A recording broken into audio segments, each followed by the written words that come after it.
Bonjour, dans cette vidéo je vais corriger la partie E du DNS4. Alors voici l'énoncé. Donc on a une corde de meld, encore, voilà, c'est un peu on fait un peu à toutes les sauces.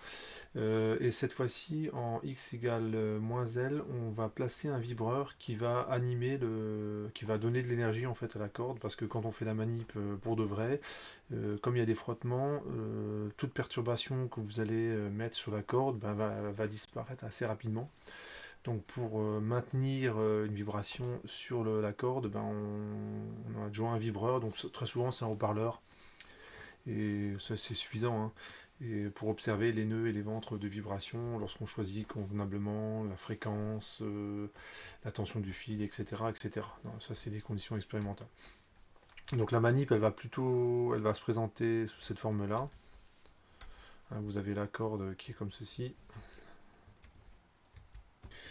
Voilà, j'ai fait le schéma. Donc la corde, elle est en bleu, elle est fixée en 0 à l'origine, et en x égale, ah bah c'était x égale moins L. Donc allez, bon, j'ai qu'à faire ceci. Voilà. Donc j'ai inversé l'axe des x, et en x égale moins L, donc ici, on va animer la corde d'un certain mouvement qui est sinusoïdal, qui est indiqué ici. Et donc, on vous demande de comprendre ce qui se passe. Donc, le début, c'est toujours la même chose. On vous demande d'écrire le signal comme une superposition d'une onde incidente et d'une onde réfléchie. Donc, ça va s'écrire comme ça. Donc, vous avez donc Y, c'est le déplacement latéral de la corde.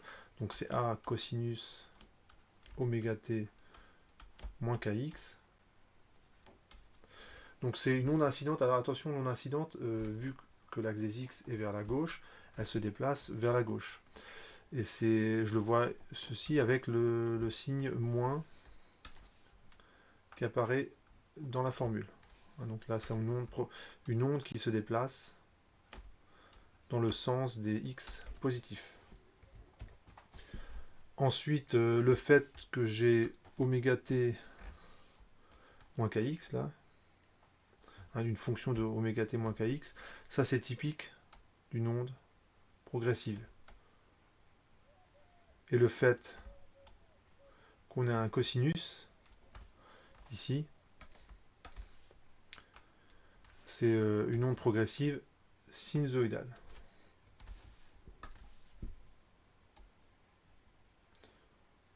Voilà, donc il faut faire attention à tout ça.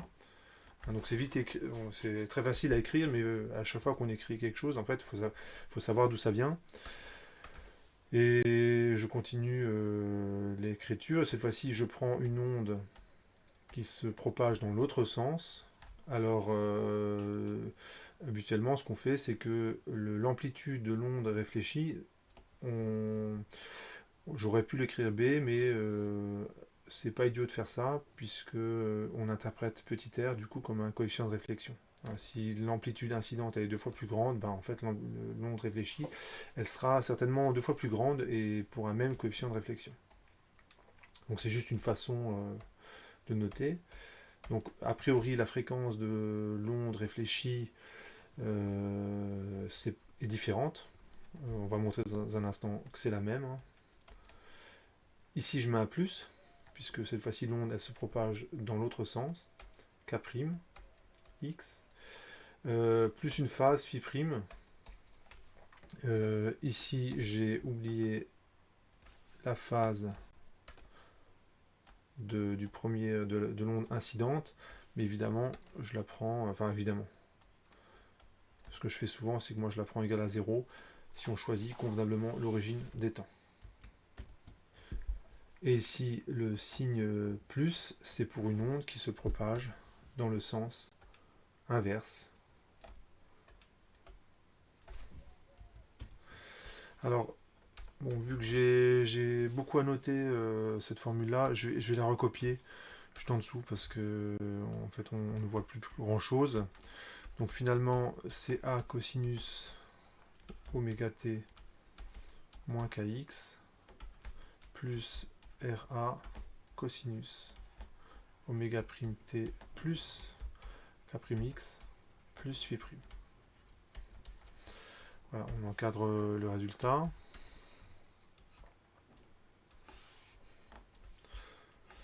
Alors une fois qu'on a, normalement j'ai répondu à la première question, hein.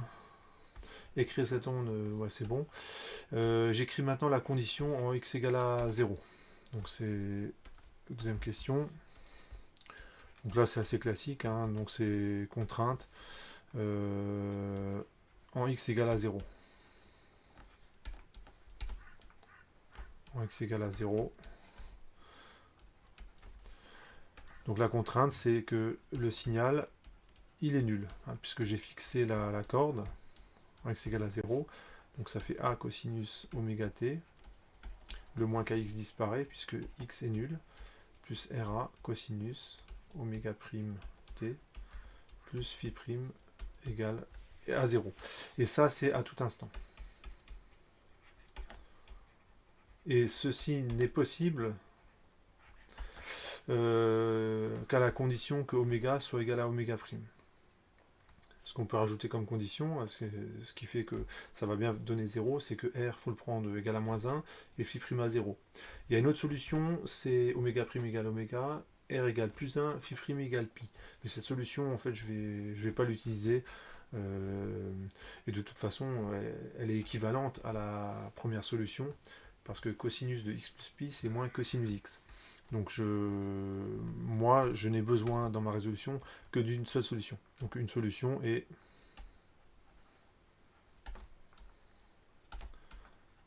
oméga prime, c'est égal à oméga. Petit r, ça vaut moins 1.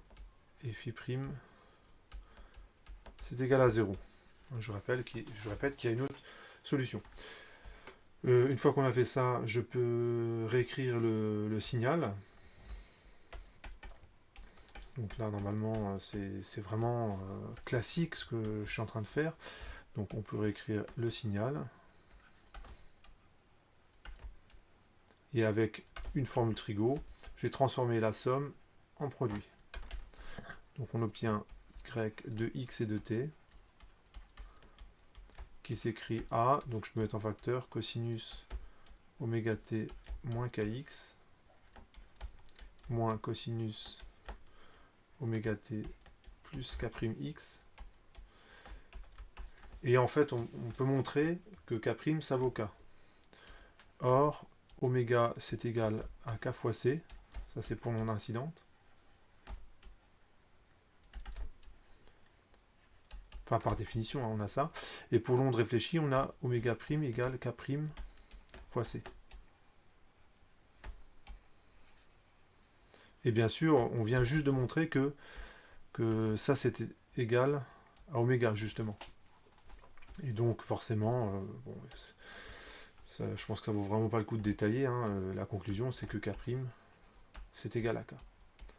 Hein, parce que on a le même milieu de propagation pour l'onde incidente et pour l'onde réfléchie.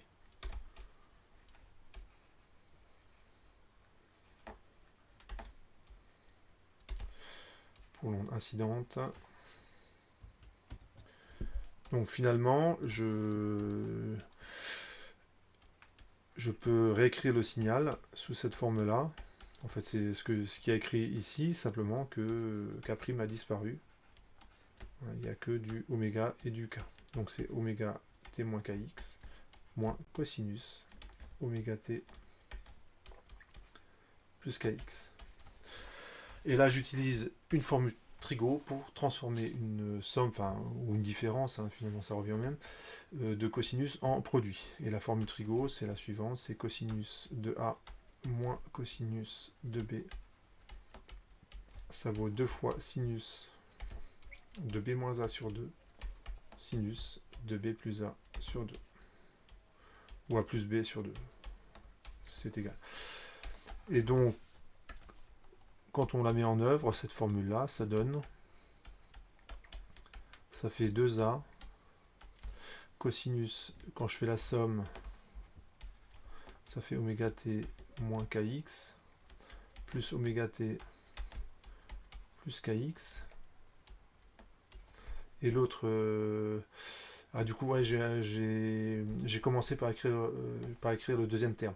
Bon, c'est pas grave, hein, donc, mais faites attention, hein, là je viens d'écrire le sinus a plus b sur 2. Là maintenant je vais écrire le sinus b moins a sur 2. Donc c'est oméga t plus kx moins oméga t moins kx.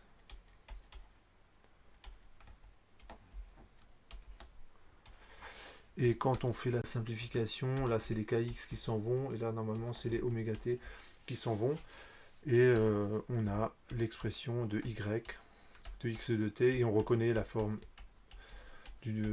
typique d'une onde. C'est un sinus ici, pourquoi j'ai mis sinus de kx, sinus oméga t, et ça c'est une onde stationnaire. Une onde stationnaire par définition, hein, c'est un produit d'une fonction qui dépend que de x. En fait ça donne la forme de l'onde stationnaire, et le sinus oméga t, enfin cette partie là, elle vous donne la vibration du système dans cette forme là. Donc on a ce résultat là. Et du coup, voilà, je l'encadre. Donc ça c'est vraiment, vraiment classique. Alors dans certains exercices, on vous donne cette forme-là dès le départ. Dans certains exercices. Et ce qu'on met parfois dans les sinus, c'est des phases, et des questions qu'on vous pose habituellement, c'est que vaut la phase. Pour qu'il y ait un peu de travail quand même à faire, hein, puisque si on vous donne la forme finale, on va quand même vous poser 2-3 petites questions, sinon c'est trop facile. Donc normalement j'ai répondu à la question 2, hein, écrire la condition, et j'écris y de t comme un produit, donc ça c'est bon. Donc maintenant j'écris la condition x égale à moins L, hein, en x égale à moins L, et je vais en déduire l'amplitude des oscillations, et on vous demande de tracer la courbe. Hein, amplitude en ordonnée, fréquence d'excitation en abscisse. Donc c'est parti pour la question 3. Donc j'écris maintenant la contrainte en x égale L.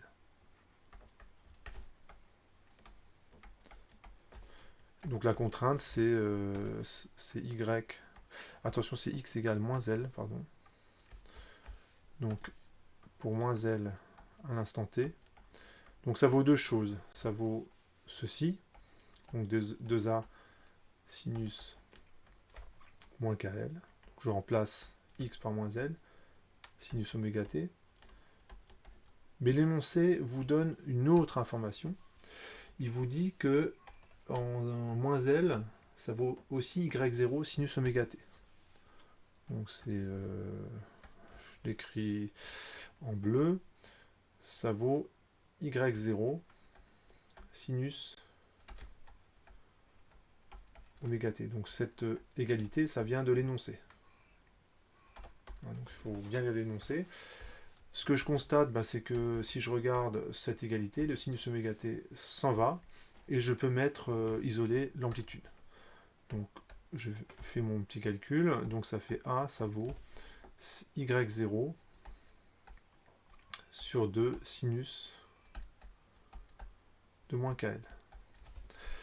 Alors le sinus étant une fonction impaire, le signe au moins, je peux le sortir et le mettre devant le sinus. Donc ça fait moins y0 sur 2 sinus kl. Bon, de toute façon, ce signe moins, il va pas m'embêter longtemps, parce que l'amplitude, en fait... ah non, je dis des bêtises, parce que l'amplitude, en fait, c'est 2A. Donc, je reprends mon calcul. Je sais pas que j'ai fait une erreur, simplement que le 2, il faut le garder là. Et ça, c'est l'amplitude.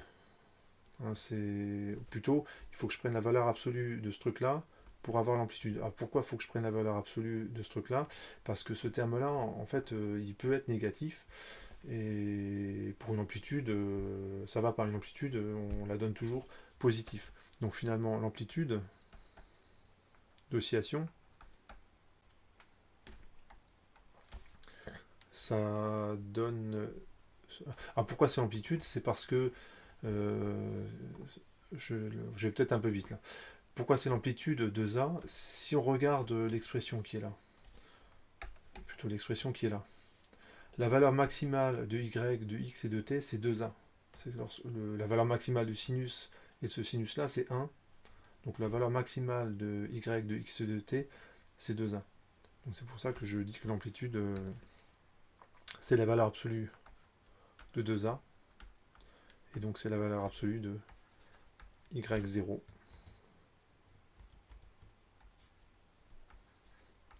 Alors y0, a priori, c'est positif. Bon.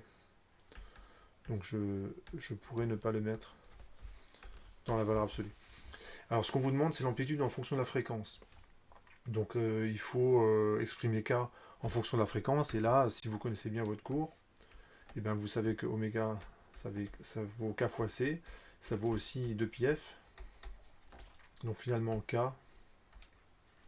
ça vaut 2πf sur c. Et donc on peut remplacer dans l'expression et ça répond à la question. L'amplitude, c'est y0. Donc cette fois-ci, le y0, je le sors de la valeur absolue parce que je vais considérer qu'il est positif. Valeur absolue de sinus. Donc k, je le remplace, c'est 2π fl sur c. Donc là, j'ai répondu à la question, j'ai bien l'amplitude en fonction de la fréquence, donc j'encadre le résultat. Et on va tracer maintenant la courbe correspondante. Alors, on prend une nouvelle page. Donc je vais tracer la courbe. Donc on commence par définir les axes. Donc l'amplitude, là ça va être la fréquence, là ça va être l'amplitude. Donc on peut commencer par nommer les axes. Je rappelle l'expression du signal, là c'est la fréquence. Ça c'est l'origine. Je rappelle l'expression du signal, ça c'est quand même bien de y, de x et de t. C'est de la forme 2a, donc c'est l'amplitude.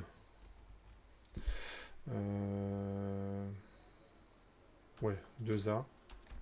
Sinus kx, sinus oméga t. Et l'amplitude, c'est la valeur absolue de 2a. A ici peut être négatif. Et je rappelle l'expression de l'amplitude. Je vais la rappeler ici. L'amplitude,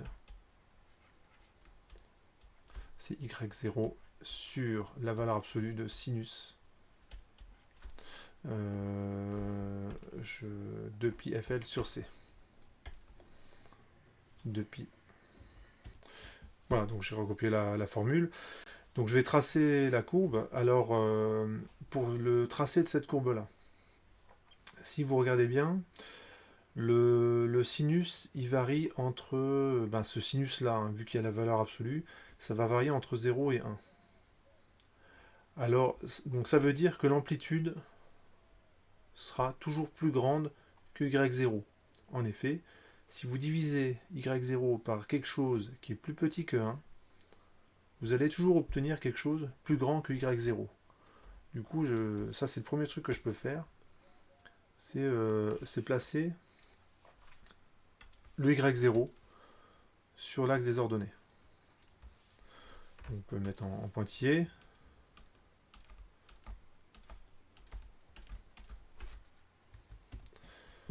Donc je sais déjà que ça c'est la valeur minimale de l'amplitude. La courbe, elle ne passera jamais en dessous. Ce que je peux regarder également, c'est lorsque le sinus s'annule, l'amplitude va tendre vers l'infini.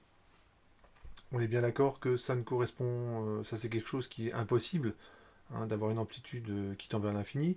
mais vu que je dois tracer cette courbe, je vais quand même le tracer, et je ferai un petit commentaire sur ce qui se passe en réalité lorsque, lorsqu'en théorie, vous prédit une amplitude infinie, et qu'est-ce qui se passe en réalité? Ben, évidemment, l'amplitude va rester finie, parce qu'il y a d'autres phénomènes qui rentrent en ligne de compte. Donc il faut que je regarde quand le sinus s'annule. Voilà, j'ai rédigé un petit peu. Donc lorsque le dénominateur s'annule, l'amplitude tend vers plus l'infini, ça veut dire que j'ai des asymptotes verticales. Ouais. Chaque fois que le sinus s'annule. Voilà, donc j'ai rédigé un petit peu. Donc on a des asymptotes verticales, hein, pour certaines fréquences. Et du coup, ben, je peux toutes les avoir, ces fréquences, puisque un sinus qui s'annule, ça veut dire que ce qu'il y a dans le sinus, c'est un nombre entier de fois pi.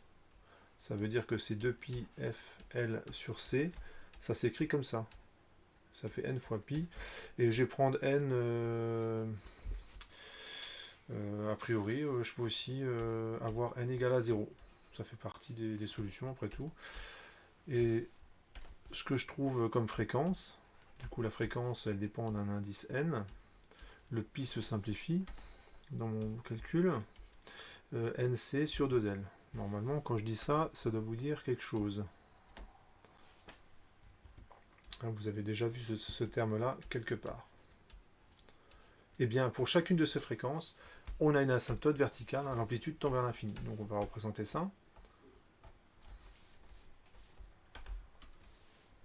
On va dire que le C sur 2L, le premier, il est là. Et pour le suivant, ben, ça c'est C sur 2L. Et à 2C sur 2L, alors je vais le noter F0, tiens, F1, pardon. Je vais noter F1. Pour le double de F1, ben, je vais de nouveau avoir une asymptote verticale, puis pour le triple, etc. etc. Voilà, j'ai gradué l'axe des abscisses. On peut vérifier assez rapidement que lorsque je suis au demi-fréquent, c'est-à-dire quand je suis au milieu entre F1 et 2F1, en fait c'est le sinus, c'est là qui vaut 1.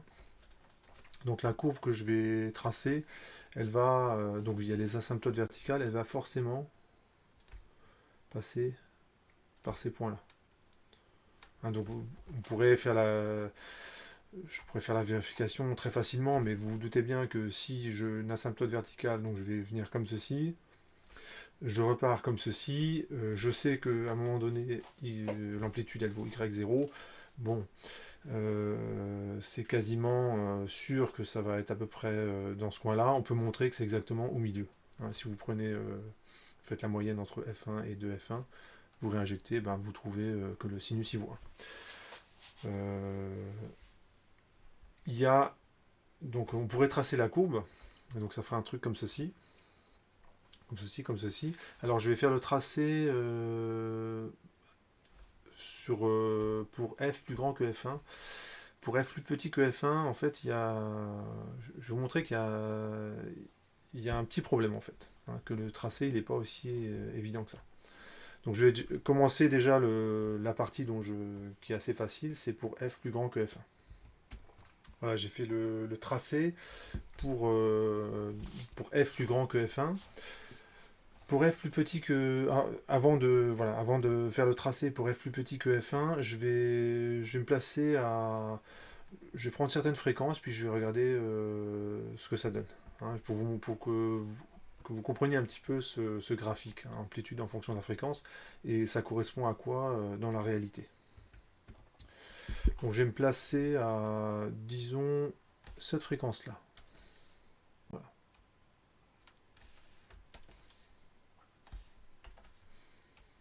Là, je me place exactement entre 3F1 et 4F1. Et puis ça donnerait quoi si je représentais le système? Donc je vais me donner des axes. Donc là, je vais dessiner ma corde. Alors, je vais avoir à 3F1, j'ai 3 vents de vibration, j'en ai quasiment 4, donc ça va ressembler à ça. Alors, donc, à un instant donné, ça ferait un truc comme ça. Donc ça fait 2 ventres, 3 ventes de vibration. Et ici, je m'arrête. Ici, là, vous avez moins L. L'axe des X, je vous rappelle, je l'avais gradué comme ça. Ça, c'est Y. Et le haut-parleur, il serait ici. Et le Y0, donc voilà, je vais zoomer un petit peu. Le Y0, il serait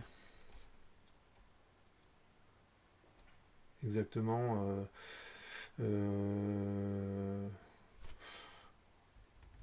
alors, ce que je vais représenter, c'est la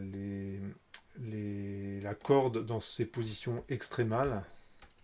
Ça va être plus simple. Donc, entrée fin, c'est la position de la corde à un instant ultérieur. Donc là, ce que je représente, c'est les positions extrémales de la corde. Et ce que vous avez ici, là, entre là et là, c'est exactement Y0. Donc c'est corde dans ces deux positions extrémales. C'est ce que vous voyez en fait à l'œil nu. Vu que la corde elle bouge trop rapidement, ce que vous voyez c'est ce que vous voyez bien, hein, c'est les positions extrémales de la corde. Et entre deux c'est flou en fait, ça va trop vite. Donc c'est ce que vous verriez. Et comme le haut-parleur il vibre allez, 1 mm pour Y0, bon, en fait vous ne voyez pas grand chose sur la corde. Vous avez vraiment l'impression qu'il se passe rien en fait. Maintenant, je vais. Donc, ça, c'est pour le cas que je représentais en 1, qui est ici. Je vais me placer maintenant, disons, euh, ici. Donc, le cas que je vais appeler 2.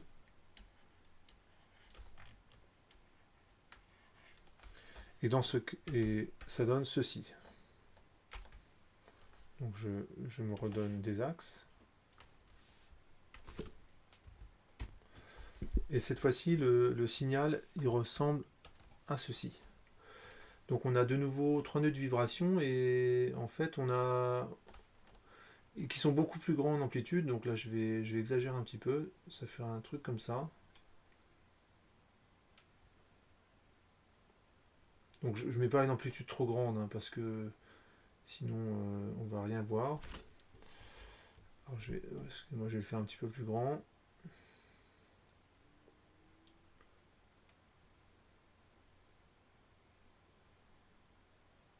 Ça fait quelque chose comme ceci. Donc je vais prendre une amplitude plus grande, puisque après tout, il y a quand même un facteur 4 à peu près entre les deux, pour que ce soit cohérent avec le schéma du dessus. Voilà, donc on obtient ceci. Je représente le haut-parleur, qui est toujours là.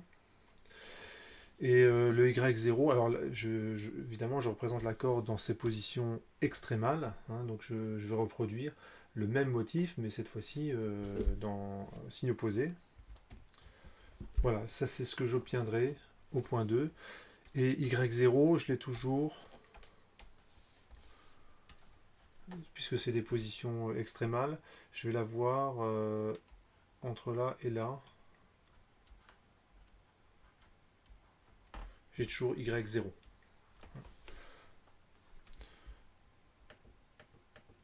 Ce que je peux encore représenter, là je me suis mis à droite de l'asymptote verticale, je vais me placer cette fois-ci à gauche, hein, et puis pour celui-là.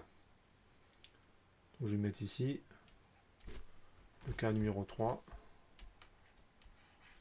Donc ça donne ceci. Alors, tout à l'heure, dans le cas numéro 2, ce que vous avez remarqué, c'est qu'il y a un petit nœud de vibration là, juste devant, à proximité du haut-parleur. Hein, c'est parce que on était de ce côté-ci de l'asymptote verticale. Cette fois-ci, je suis de l'autre côté et ça donne ceci. Donc le haut-parleur, donc là j'ai un petit peu décalé. Le haut-parleur, il sera à peu près à ce niveau-là. Donc je vais avoir quelque chose qui ressemble à ça. Donc là encore une fois, je prends une amplitude qui est vraiment importante, puisque sur le graphe, c'est le cas. Hein. Donc on a ceci.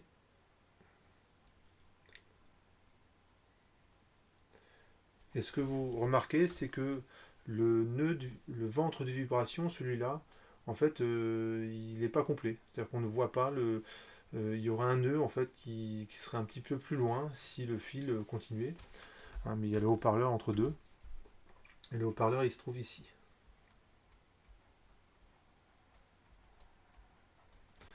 Et je représente également le signal dans l'autre position extrémale. Donc ça, je vais arriver à peu près ici. Donc ça ferait ce tracé-là.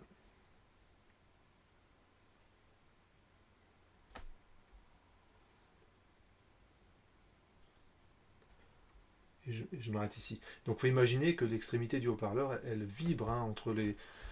Je ne l'ai peut-être pas assez précisé, hein, c'est le haut-parleur, il vibre entre cette position et cette position. Hein, donc il faut imaginer. Et comme je représente la position extrémale, et ben, le haut-parleur, lui aussi, en fait, est dans sa position extrémale. Hein. On a vu que la corde et le haut-parleur vibraient en phase. Hein. C'est en sinus oméga t pour les deux. Et le Y0, il est toujours au même endroit. Hein. C'est-à-dire entre là et là, vous avez Y0.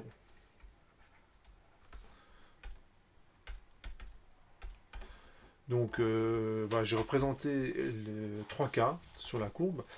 Et pourquoi je n'ai pas tracé la courbe pour f plus petit que f1, c'est parce qu'en fait, il se passe quelque chose lorsque la fréquence est vraiment trop basse. En fait, je peux me rendre compte que la courbe, elle est valable en fait jusque là. C'est-à-dire que je peux encore tracer cette portion-là. Et normalement, ce que je devrais faire, c'est continuer et rejoindre cette asymptote verticale. Mais en fait, pas du tout. La courbe, elle reste comme ceci.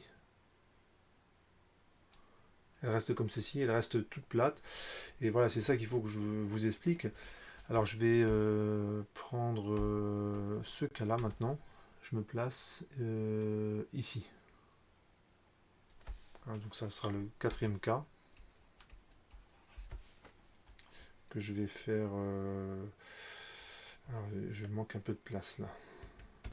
Voilà, je prends une nouvelle page. Je vais tracer la corde dans le cas où la fréquence elle est assez basse. Ça c'est X. Le haut-parleur il est à peu près, on va dire ici. Et quand je suis au niveau du point 4, j'ai même pas un nœud de vibration et la fréquence et l'amplitude est à peine plus grande que Y0. En fait, ça correspond à ça.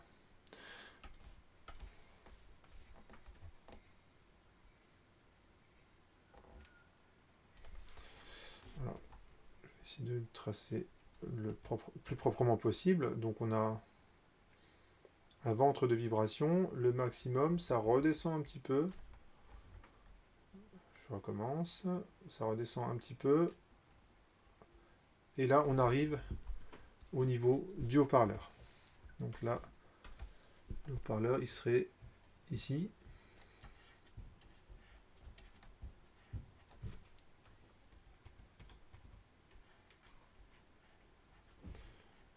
Et je peux aussi tracer la position extrémale dans l'autre sens. Alors le haut-parleur, je l'ai mis un petit peu plus bas pour pas que ça gêne le tracé. Donc si on va passer à peu près ici, là. Donc je trace la courbe qui correspond à la position extrémale dans l'autre sens. Donc ça ferait ceci. Et le Y0, eh ben, je vais le retrouver ici, hein, pour la position extrémale. Position extrémale de la corde.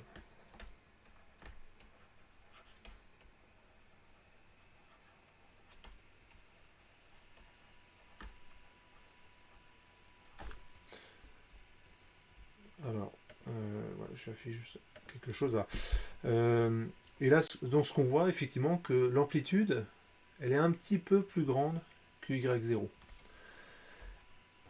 Alors, que se passe-t-il lorsque je vais considérer, j'ai pris, il y a la couleur rouge que j'ai pas prise. Donc voilà, on fait la dernière couleur. Je vais me placer ici. C'est le 5e cas. Pour une fréquence qui est plus petite que f1 sur 2. La fréquence ici, c'est f1 sur 2.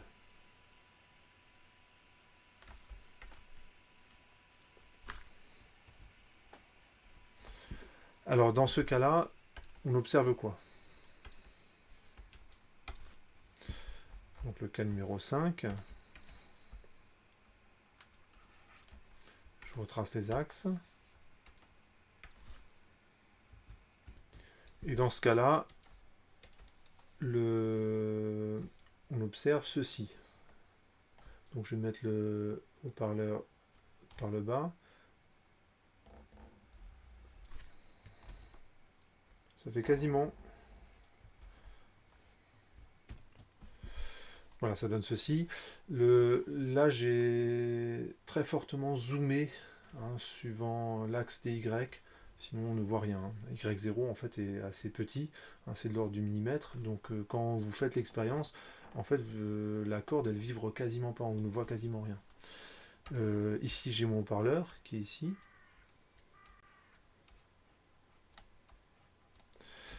Et l'autre position extrémale, donc on peut la tracer. Hein. Ça donne ceci. Voilà, donc les Y0, je le retrouve à ce niveau-là. Hein, c'est l'amplitude d'oscillation du haut-parleur. Et en fait, ce qui se passe, c'est que l'amplitude, là, on voit que le maximum, c'est Y0. Et quand on regarde l'expression théorique, hein, normalement, ce que j'aurais dû obtenir, c'est la courbe, elle devait remonter. En fait, j'aurais dû, normalement, pour cette fréquence, pour le cas numéro 5, j'aurais dû, enfin, ce que me prédit la théorie, c'est que j'aurais dû avoir une amplitude beaucoup plus grande. Alors pourquoi je ne l'ai pas? Ben en fait, pour une raison extrêmement simple. C'est-à-dire que si je continue le tracé, je le continue en pointillé, en fait, l'amplitude maximale correspond à une partie de l'onde qui n'existe pas. Il faut imaginer, là, moi j'ai pas assez de place, mais il faut imaginer que là, c'est le début d'un ventre de vibration qui est absolument gigantesque. Hein, donc il faudrait que je continue la courbe. Bon, après tout, je peux le faire. Hein. Il faut imaginer... voilà, il faudrait que je continue le tracé. Comme ceci. Vous avez un ventre de vibration qui est absolument gigantesque. Voilà, donc il faudrait que je dézoome encore. Et de l'autre côté, on aurait la même chose. Voilà. Et l'amplitude théorique, en fait, elle serait ici. Ce qu'on trouve par le calcul, en fait, c'est... il faudrait que je prolonge l'axe ici, qui est ici. Donc ça n'apparaîtra pas dans le document qui sera disponible dans la description. Hein. Vous avez l'amplitude théorique qui serait là. Mais le problème, c'est que cette amplitude, pour le coup, elle est vraiment théorique. Hein. Vous ne la verrez pas. Parce que cette partie de la corde n'existe pas. Hein. La corde, elle est entre 0 et moins L, et c'est tout. Donc, et c'est pour ça que le tracé de la courbe, à partir de cette fréquence-là, en fait, il est plat. Il est complètement plat parce que ça correspond à un maximum qui n'existe pas. Donc là, il y a une petite subtilité dans le tracé, hein. Donc si vous avez, voilà, si vous continuez le tracé comme ceci, bon, bah, c'est faux. Mais c'est une erreur qu'on peut largement vous pardonner parce que franchement, c'est pas du tout évident de se rendre compte que en dessous de cette fréquence, ben, on a quelque chose qui est plat. Donc normalement, j'ai répondu à toutes les questions. Donc dans ce cas-là, en basse fréquence, finalement, on a l'impression que la corde, en fait, elle est droite. Hein, on ne voit pas du tout, on n'imagine pas en fait que c'est un bout d'un ventre de vibration, qui est absolument gigantesque. Voilà, donc normalement j'ai répondu à toutes les questions, on vérifie une dernière fois, en déduisant l'amplitude d'association en fonction de la fréquence, et que commenter la courbe, j'ai pas précisé, mais il faut bien sûr tracer la courbe avant de la commenter. Voilà, donc normalement j'ai répondu à toutes les questions. Voilà pour cette partie, à bientôt.